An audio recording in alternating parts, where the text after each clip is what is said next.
बिस्मिल्लाहिर्रहमानिर्रहीम। अस्सलाम वालेकुम। मैं हूँ ईसा नकवी।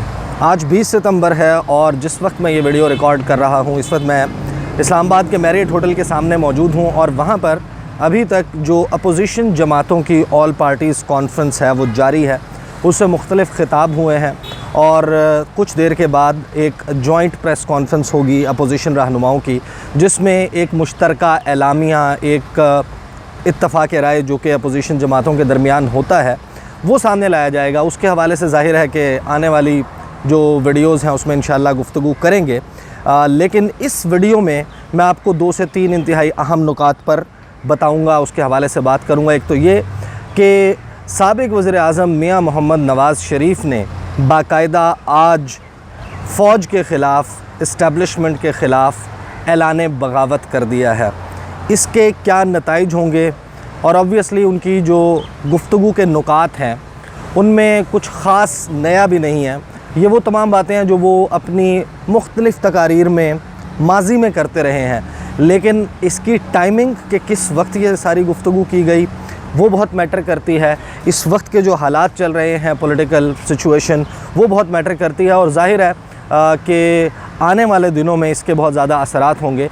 और ये ख़िताब किस तरीके से मुख्तलिफ था उन्हीं की जमात के और जो अपोजिशन लीडर हैं उनके छोटे भाई मियां मोहम्मद शहबाज शरीफ, उनकी गुफ्तगू किस तरीके से डिफरेंट थी नवाज़ शरीफ साहब से, उसके हवाले से मैं बात करूँगा। बड़ी ही सख्त तकरीर थी और उस तकरीर में साबिक़ वज़ीर-ए-आज़म मियां मोहम्मद नवाज़ शरीफ ने एक बात, तो ये मेरी अंडरस्टैंडिंग है, आई कुड बी रॉन्ग, एक बात उन्होंने तय कर ली इस तकरीर के ज़रिए कि इश्तिहारी करार देकर, मफरूर करार देकर अगर हुकूमत पाकिस्तान कोई एफ़र्ट भी करती है साबिक़ वज़ीर-ए-आज़म को यहाँ वापस लाकर उनकी सज़ा पर अमल दरामद के हवाले से, उनके हवाले से अगर कोई और मुकदमा है वो चलाने के हवाले से, तो बरतानवी हुकूमत से अब कोई ताउन की तवक्को नहीं रखी जा सकती। उसकी वजह यह है कि somehow I get the feeling कि नवाज़ शरीफ ने इस तकरीर के ज़रिए अपना सियासी पनाह का बरतानिया में एक केस नहायत मजबूत कर लिया है कि अब मुझे हुकूमत पाकिस्तान के हवाले ना किया जाए, ख़्वाह मेरे ऊपर कोई भी केसेस हों, क्योंकि यहाँ पर फिर मुझे, क्योंकि मैंने ये तकरीर की थी, मैंने ये तमाम नुकात उठाए थे, तो इस वजह से मुझे यहाँ पर निशाना बनाया जा सकता है। क्विकली ज़रा गो थ्रू करते हैं कि उनके पॉइंट्स क्या थे और उसमें इंतहाई ख़तरनाक हद तक जो बात, मेरा ख़्याल है कि जब आप टेक ऑन करते हैं, पॉलिटिकल स्ट्रगल करने की बात करते हैं, तो कौन से पॉइंट्स होते हैं कि जिनको आप समझ सकते हैं कि आपको याद होगा कि साबिक़ सदर आसिफ़ अली ज़रदारी साहब कि जिस वक्त बेनज़ीर भुट्टो की शहादत का वाक़या हुआ उसके बाद हालात मुल्क में बहुत ख़राब थे और बात हो रही थी कि जैसे पाकिस्तान जो है वो तकसीम हो जाएगा, तो उन्होंने एक नारा लगाया था अपने तौर पर पाकिस्तान खप्पे का।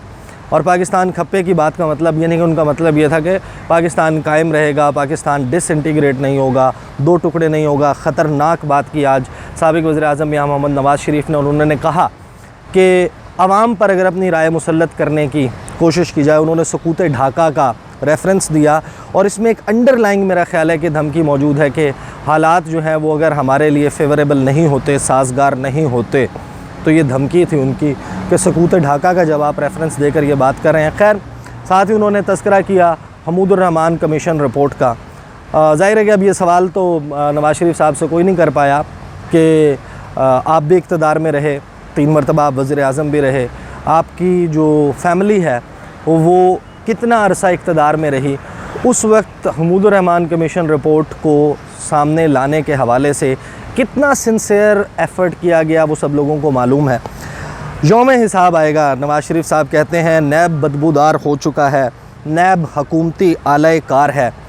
ये तमाम बातें उन्होंने एक इदारे के हवाले से की, नैब के हवाले से, और ISPR का नाम लिए बगैर, यानी कि कुछ चीज़ें हैं जो उन्होंने इनडायरेक्टली कही हैं। मैं आपको एक्सप्लेन कर देता हूँ। उन्होंने इसको कहा कि बाकायदा ये कहा कि एक मातहत इदारे ने, डॉन लीक्स का रेफरेंस था कि एक मातहत इदारे ने रिजेक्टेड का ट्वीट किया। अब ये बाकायदा अपना वो केस बिल्डअप करते हुए यहाँ पर नज़र आते हैं। फिर उन्होंने कहा कि साजिश के ज़रिए बलूचिस्तान में हुकूमत तब्दील की गई। उसके बाद फिर उन्होंने अपनी गुफ्तगू जो है वो फैलाई, उसका जो दायरा है वो लेकर गए फ़ॉरेन अफेयर्स की तरफ, आलमी महाज की तरफ। अब क्योंकि ये एक ऐसा सब्जेक्ट है जिसके ऊपर मैं तवातर के साथ वीडियोस करता हूँ, बहुत सारी वीडियोस मौजूद भी हैं, साबिक़ वज़ीर-ए-आज़म मियां मोहम्मद नवाज़ शरीफ के दौरे हुकूमत में पाकिस्तान की ख़ारजा पॉलिसी कैसी थी, पाकिस्तान का आलमी सतह के ऊपर तशख़्ख़ुस कैसा था, क्या पाकिस्तान जो है उसके राइट लेफ़्ट के ऊपर तमाम ममालिक पाकिस्तान के साथ खड़े थे या पाकिस्तान तन्हा था, इस नुक्ते के ऊपर हम बात करेंगे बाद में।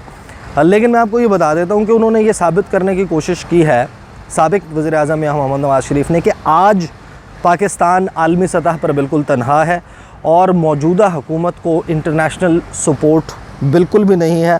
मईशत तबाही के दहाने पर नहीं बल्कि तबाह हो चुकी है। फिर वो उन्होंने बाकायदा वज़ीर ख़ारजा शाह महमूद कुरैशी को तनकीद का निशाना बनाया और उनके हवाले से सऊदी अरब का जो बयान था उसको लेकर उन्होंने बड़ी बात की। फिर जो साबिक़ तर्जुमान हैं ISPR के retired lieutenant general Asim Salim Bajwa, उनके हवाले से बड़ी सख्त तनकीद की है साबिक़ वज़ीर-ए-आज़म मियां मोहम्मद नवाज़ शरीफ ने और उन्होंने कहा कि वज़ीर-ए-आज़म इमरान ख़ान ने उनको क्लीन चिट दी है उनसे जवाब मांगने की बजाय। फिर उन्होंने एक बिलवास्ता तरीके से ये भी कहा कि फ़ौज जो है वो सियासत से दूर रहे। और फिर ये खैर towards the end of the speech था जब उन्होंने कहा कि वज़ीर-ए-आज़म हाउस के दरवाज़े फलांग कर मुंतखब वज़ीर-ए-आज़म को गिरफ़्तार करने की रविश ख़त्म होनी चाहिए। फिर एक बात वो कहते हैं जो बाकायदा जिसको आप ये कह सकते हैं कि टेक ऑन करना, कि उन्होंने टेक ऑन किया है जो फ़ौज है उसको, इस्टेब्लिशमेंट को। और उन्होंने कहा कि हमारा हदफ और हमारा मुकाबला इमरान ख़ान से नहीं है, हमारी जद्दोजहद इमरान ख़ान को लाने वालों के ख़िलाफ़ है जिन्होंने इलेक्शन चोरी करके इमरान ख़ान जैसे बंदे को वज़ीर-ए-आज़म बनाया। अब ये बयानिया है जो बाकायदा मुस्लिम लीग नवाज़ की तरफ से बनाया गया है। मुस्लिम लीग नवाज़ भी तवातुर के साथ 3 मरतबा वज़ीर-ए-आज़म बने हैं नवाज़ शरीफ साहब, और वो जिस वक्त ये बात करते हैं तो ये यकीनन बहस के काबिल है कि जब आप इलेक्ट होते हैं तो वो आवाम की ताकत, वो जमहूरियत और वो वोट की ताकत है, और जब कोई और मुंतखब होता है तो वो उसको फ़ौज लाती है, उसके लिए इलेक्शन चोरी होते हैं, उसको इस्टेब्लिशमेंट लाती है। ये ऑब्वियसली एक डिबेटेबल सब्जेक्ट है जिसमें साबिक़ वज़ीर-ए-आज़म जो हैं वो ऐसा नहीं है कि सिर्फ़ इमरान ख़ान साहब के हवाले से ये बात करते हैं। आज जिस पीपल्स पार्टी के साथ बैठकर वो ये बात कर रहे हैं, जब पीपल्स पार्टी हुकूमत में आई, जब उनको वोट ज़्यादा मिला, तब नवाज़ शरीफ साहब ने पीपल्स पार्टी पर भी यही इल्ज़ाम लगाया। जब पीपल्स पार्टी हारी और उनका इम्कान था नवाज़ शरीफ से जीतने का और नवाज़ शरीफ इक़्तिदार में आए तो पीपल्स पार्टी ने भी नवाज़ शरीफ के ऊपर यही इल्ज़ाम लगाया था।